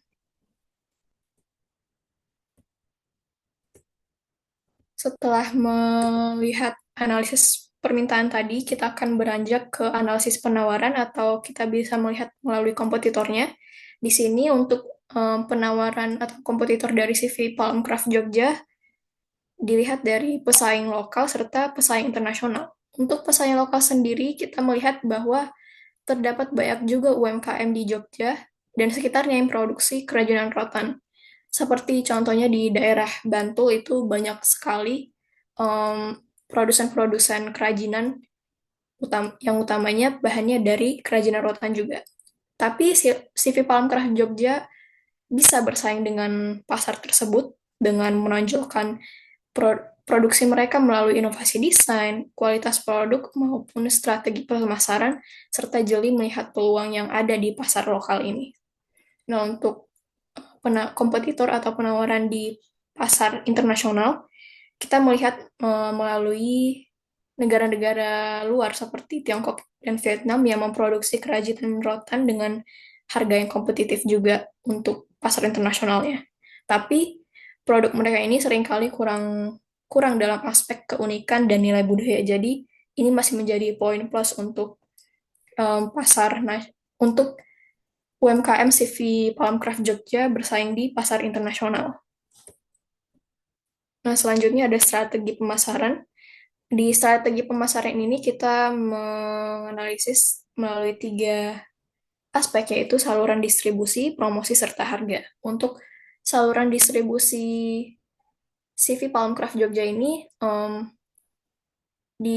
yang pertama ini adalah penjualan melalui toko fisik di Jogja atau offline store, serta mereka juga berpartisipasi dalam pameran kerajinan yang berlangsung, serta penjualan melalui platform online seperti e-commerce, di marketplace, dan media sosial.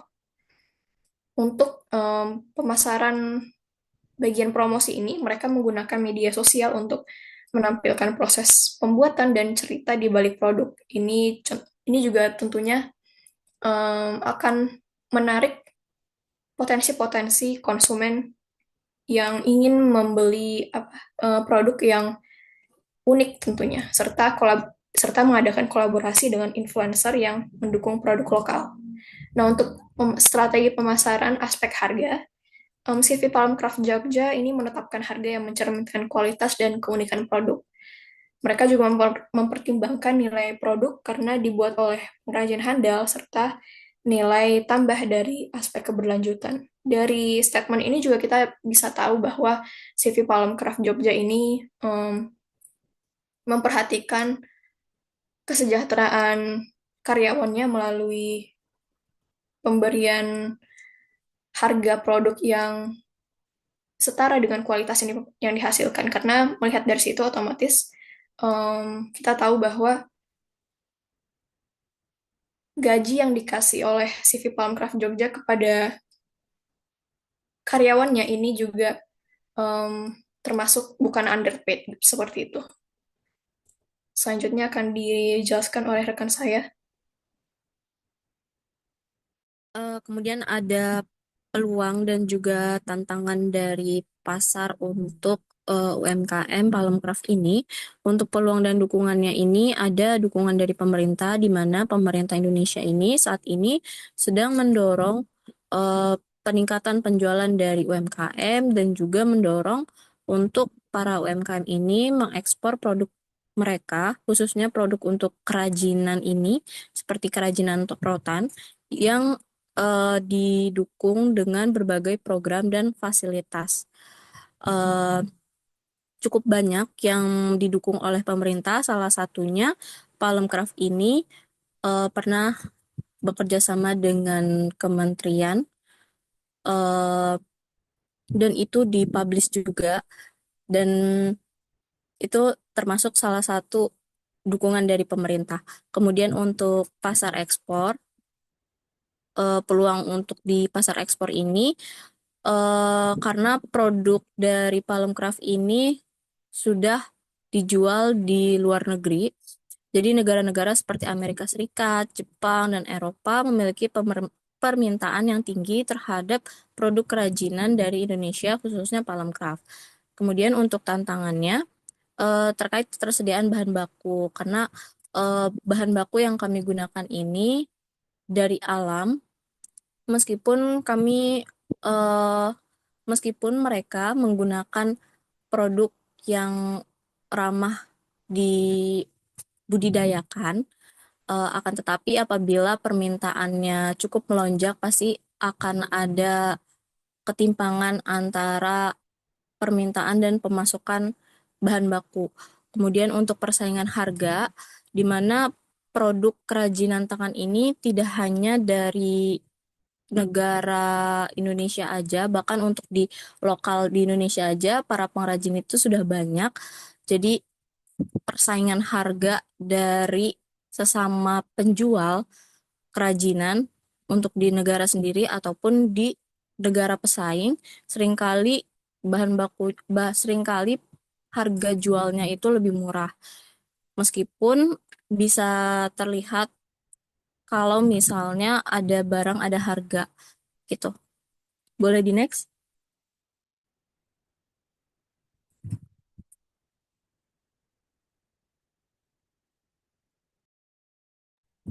Nah, untuk kesimpulannya, Palemcraft Jogja ini memiliki potensi pasar yang kuat dan baik di dalam negeri maupun di luar negeri atau mancanegara. Dikarenakan produk kerajinan, salah satunya kerajinan rotan yang ditawarkan memiliki keunikan desain, nilai budaya, dan ramah lingkungan, yang saat ini sangat diminati oleh segmen pasar yang sebelumnya sudah dijelaskan, baik segmen pasar menengah maupun menengah ke atas, dan juga pasar ekspor. Dengan strategi pemasaran yang tepat dan fokus pada kualitas serta diferensiasi produk, Palemcraft ini diharapkan dapat bersaing secara efektif di tengah tantangan pasar yang kompetitif. Mulai di next. Oke. Terima kasih. Sekian pemaparan dari kelompok fintech. Apabila teman-teman atau Bu Filza ada yang ingin ditanyakan atau memberi saran pendapat, dipersilakan. Oke, mungkin dari saya yang ingin saya tanyakan, kira-kira apa ya, pasarnya dari CV Palemcraft ini siapa sih? Apakah langsung ke konsumen kah atau mereka ke bisnis atau perusahaan lain nih? Jadi ibaratnya mereka B2C atau B2B seperti itu. Pasarnya seperti apa? Izin menjawab, Bu, kalau misalnya dilihat dari channelnya, itu kan Palemcraft ini dia punya offline store di Jogja. Jadi terus juga selain itu mereka juga punya website yang emang bukan cuma website yang memperkenalkan produk-produk, tapi website yang bisa check out produknya mereka. Jadi menurut saya untuk yang sistem berbisnis dalam CV Palemcraft ini tuh B2C. Oke, mungkin nanti teman-teman bisa observasi lebih lanjut lagi nih, kira-kira apakah mereka hanya jangkauan ke konsumen aja saja atau mereka memang sudah punya nih target-target perusahaan atau industri-industri lain yang mereka CV Palmcraft ini menjual atau menawarkan barang-barang mereka seperti itu. Nanti mungkin bisa di apa make sure lagi, ditanyain lagi ketika teman-teman observasi targetnya itu seperti apa gitu ya. Kelompok 6 itu yang saya tambahkan ya. Baik, terima kasih Bu. Oke, selanjutnya terakhir ya kelompok 2, silahkan kelompok 2. Baik, Bu, sebentar saya izin share screen.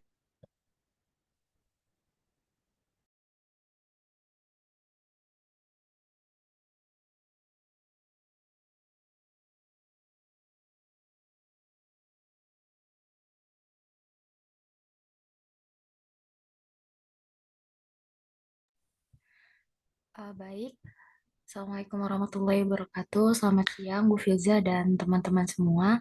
Kami dari kelompok 2 izin memaparkan mengenai analisis kelayakan aspek pasar dari UMKM Zafirakar. Boleh di next.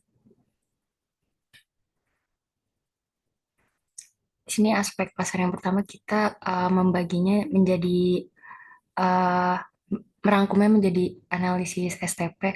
Sebelumnya kami izin disclaimer Bu mengenai data yang kami dapatkan di aspek pasar ini belum terlalu detail karena belum maksimal dalam wawancara kemarin karena kesibukan dari owner atau narasumber Zafirakar ini sendiri Bu.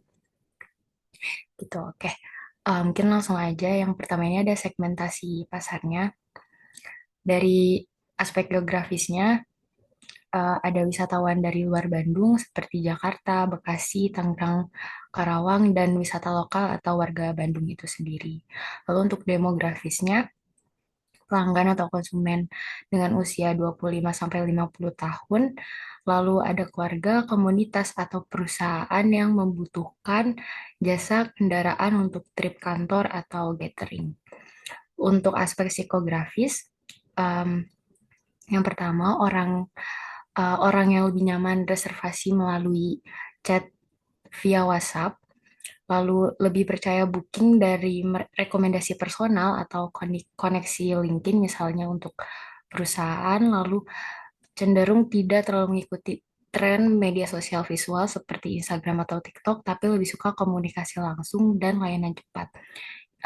Yang artinya sistem pemasaran dari Zafira Karini sendiri masih menggunakan word by mouth gitu. Boleh di next. Selanjutnya untuk targeting, di sini Zafira Scar menargetkan atau menyasarkan produknya kepada wisatawan keluarga dan rombongan dari luar kota yang ingin berwisata ke Bandung dan sekitarnya. Lalu perusahaan kecil dan menengah yang butuh layanan sewa mobil dan travel untuk outing atau event.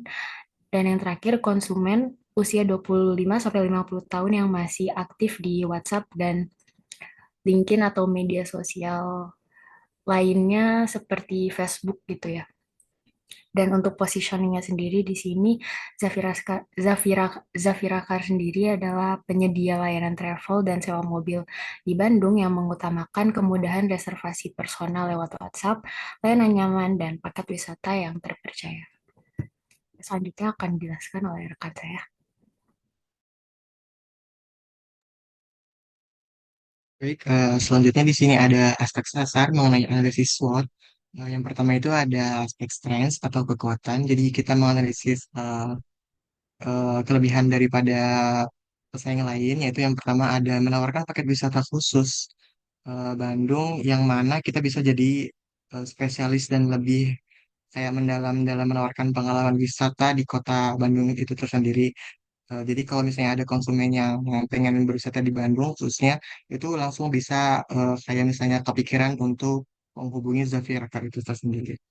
Kemudian itu ada layanan reservasi via WhatsApp yang cepat dan langsung. Jadi ini kelebihan daripada Zafira Card. Eh, jadi dengan WhatsApp konsumen itu bisa langsung chat atau kayak tanya-tanya dan booking dengan respons yang cepat dari Zafira Card ini. Jadi ini bisa bikin mereka nyaman dan nggak pakai ribet gitu. Lalu kemudian ada bisa custom paket wisata sesuai kebutuhan. Jadi ini juga termasuk nilai plus yang luar biasa buat Javira Car. Jadi Javira Car itu nggak cuma jual paket jadi, tapi juga bisa kayak menyesuaikan keinginan pelanggan, kayak mau kemana, berapa orang, budget berapa, atau eh, seperti itu bisa diatur oleh Javira Car. Jadi bisa bikin layanan itu terasa personal dan eksklusif. Selanjutnya itu ada weakness atau kelemahan daripada Zafira Car. Yang pertama itu ada promosi digital terbatas. Facebook tidak aktif sejak 2016. Dan mungkin ini adalah PR buat Zafira Car, yang mana yang sudah kita ketahui di era digital ini sekarang promosi itu melalui media sosial itu atau online itu wajib banget. Jadi karena Zafira Car ini sudah tidak aktif media sosial sejak 2016 khususnya di Facebook, itu berarti Zafira Card itu kehilangan banyak potensi jangkauan konsumen. Kemudian itu ada belum memanfaatkan media sosial visual modern seperti Instagram dan TikTok. Jadi sama seperti poin sebelumnya, Instagram dan TikTok itu jangkauannya luas banget kan, apalagi di segmen anak muda dan milenial.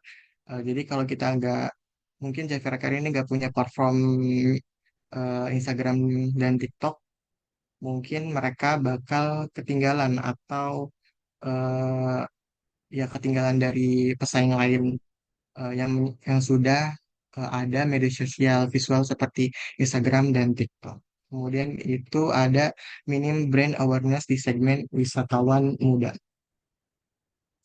Jadi ini akibatnya kayak langsung dari dua poin yang tadi. Kalau mereka Zafira Car itu kan nggak aktif di platform yang dipakai anak muda kayak Instagram dan TikTok.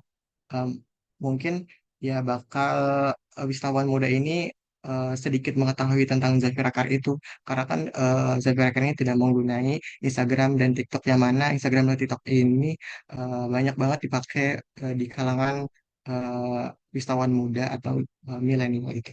Kemudian itu ada opportunity. Yang pertama itu ada pasar wisata Bandung masih sangat besar, terutama untuk keluarga dan perusahaan.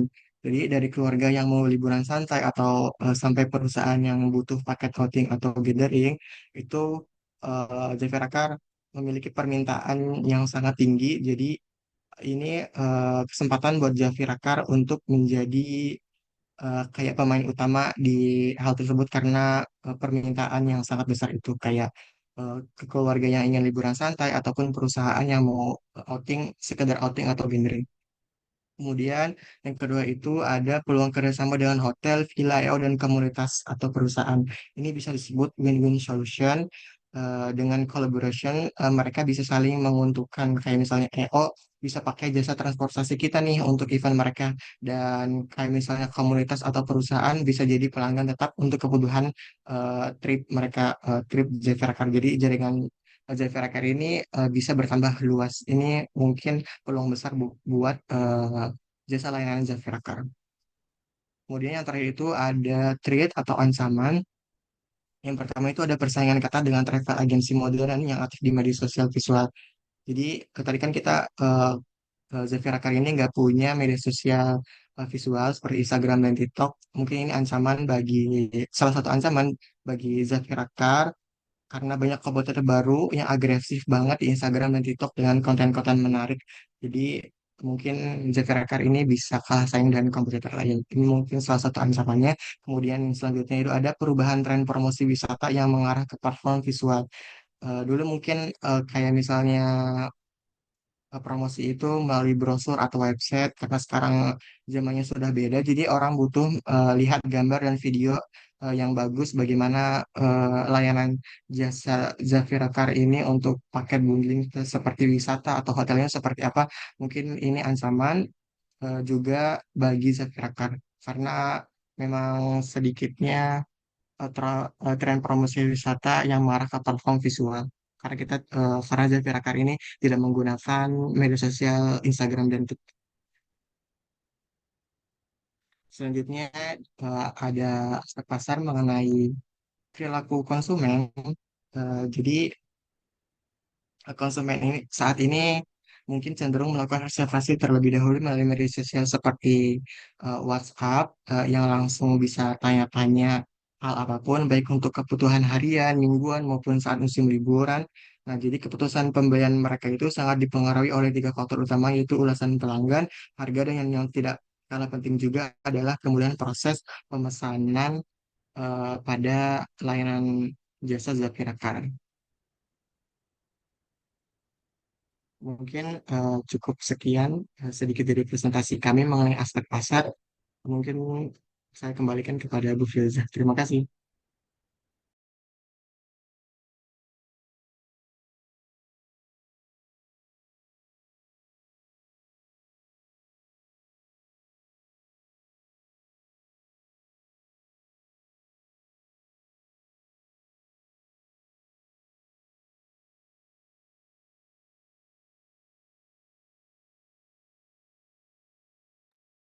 Oke, terima kasih kelompok 2. Mungkin dari yang ini kan apa namanya Zafira Car itu menyediakan wisata di Kota Bandung gitu. Nah, kira-kira apa sih yang membedakan Zafira Car dengan travel agent yang lainnya gitu? Apakah mereka khusus menawarkan wisata religi kah atau mereka lebih ke wisata kuliner atau alam atau seperti apa? Apa yang membedakan Zafira Card dengan yang lainnya?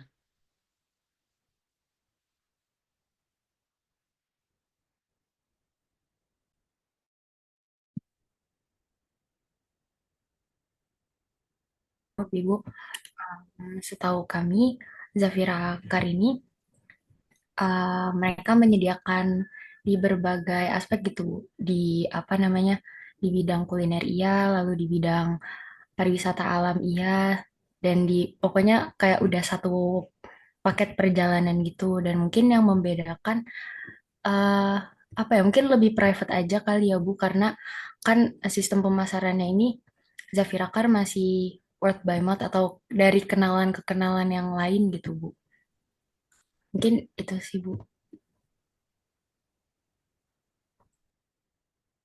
Oke. Secara pemasaran mereka masih dari mulut ke mulut gitu ya. Nah, strategi ada strategi pemasaran lainnya nggak? Apakah mereka menggait influencer kah atau mereka menggait lokasi wisata di Kota Bandung yang lagi hits, kemudian mereka berkolaborasi dengan tempat wisata itu atau ada nggak hal lain yang menjadi strategi pemasaran mereka? Kalau untuk kolaborasi atau pemasaran seperti itu sih sepertinya belum ada ya Bu, karena sejauh ini dari hasil wawancara kemarin tuh pihak Zafira Car apa ya, fokus membuka eh, membuka orderannya atau pesanan gitu melalui WhatsApp sama dari media sosial mereka seperti Facebook, dan Facebook itu juga mungkin eh, udah kurang aktif juga ya Bu, seperti tadi yang kita udah mention dari 2016. Yang kami tahu itu sih Bu, karena kebetulan ordernya juga belum memberi jawaban yang terlalu lengkap ya kemarin. Mungkin jika udah nanti kita melakukan wawancara yang lebih detail, akan kita upgrade lagi. Ya. Oke, nanti juga bisa ditanyain ya ke mereka strateginya tuh seperti apa, karena kan Bandung juga kan luas dan eh, cukup ramai gitu oleh wisatawan. Kemudian nanti bisa juga ditanyakan bagaimana mereka menerima feedback dari pelanggan mereka gitu. Kalau tadi kan dari di Facebooknya aja mereka sudah tidak aktif lagi dari tahun 2016. Apakah mereka punya Google Review kah atau mereka bekerja sama dengan media-media ulasan atau platform-platform lainnya gitu ya untuk meningkatkan daya saing mereka juga gitu ya, kelompoknya Julianda Baik Ibu. dan Baik, Zahra. Bu. Oke, baik. Sudah semua berarti ya teman-teman dari kelompok 1 sampai kelompok 8. yang mempresentasikan hasil dari analisis pasar pada bidang usaha UMKM teman-teman semua. Nah, kira-kira ada pertanyaan nggak teman-teman yang ada dari kelompok 1 sampai kelompok 8 terkait analisis pasar ini? Dan mungkin barangkali di sudah sampai tahap ketiga ini berarti ya, yuridis, teknis, dan pasar.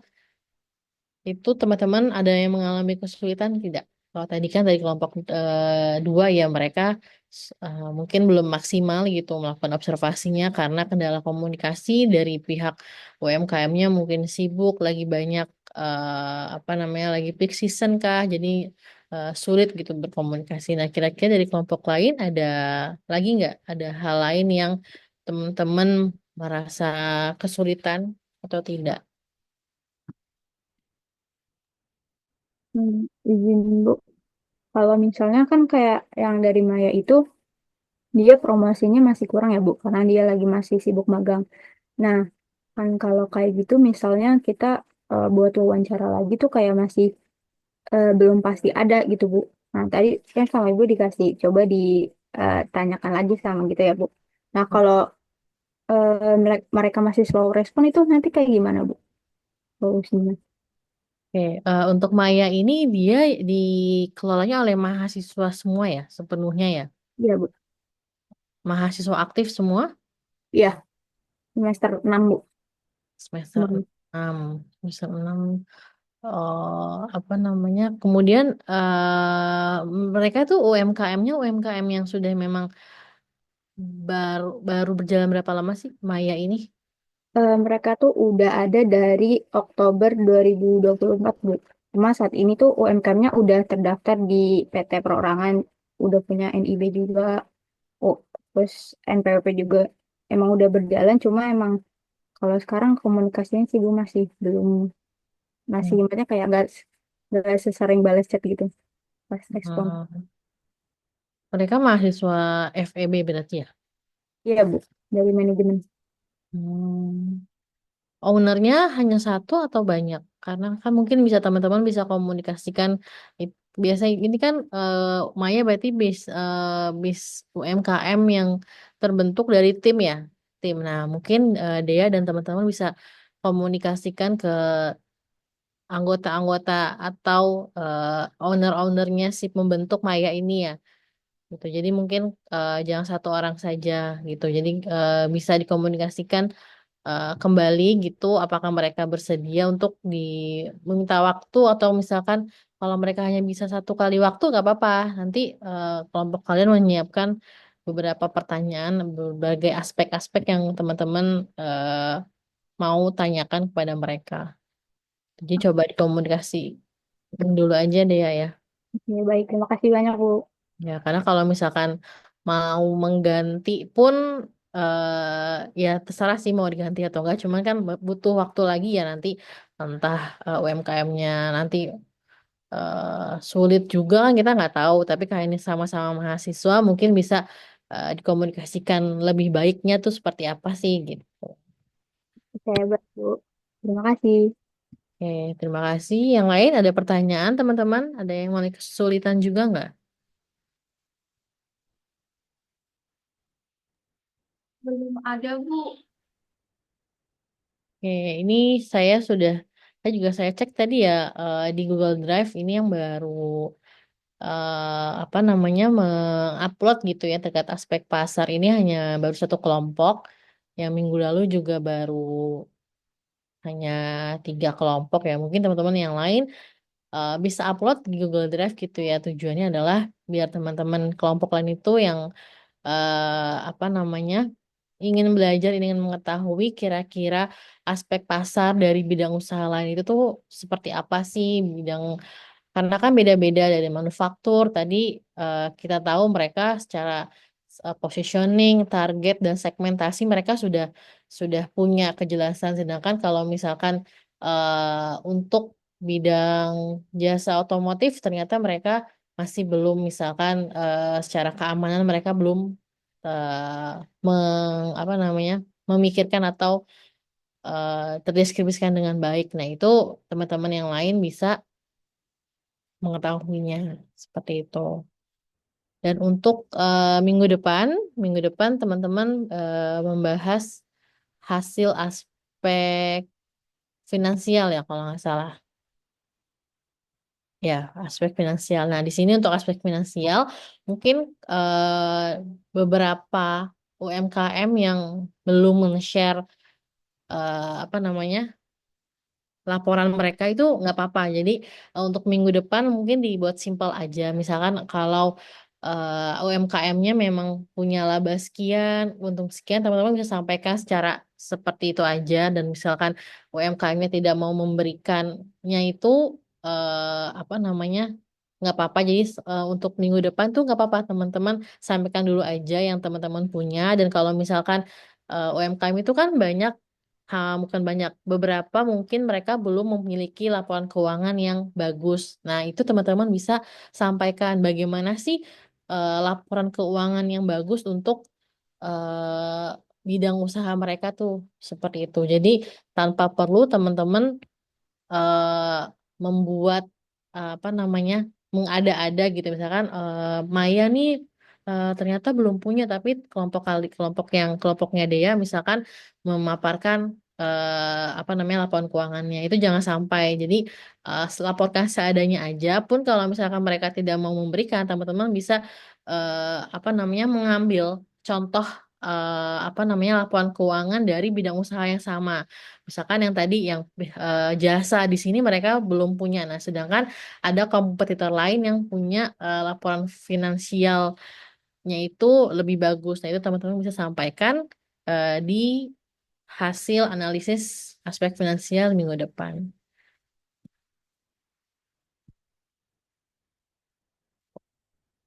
Seperti itu. Ada pertanyaan lagi, teman-teman?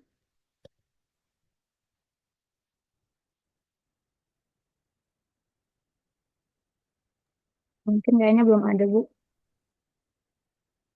Oke. Tadi terakhir di saya cek kehadiran itu ada satu mahasiswa yang nggak hadir dari total.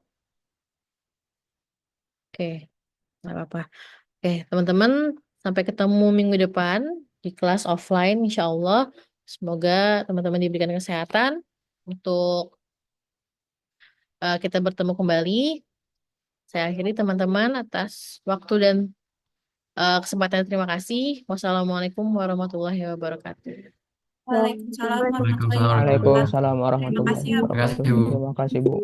Terima kasih, Bu. Terima kasih, Bu.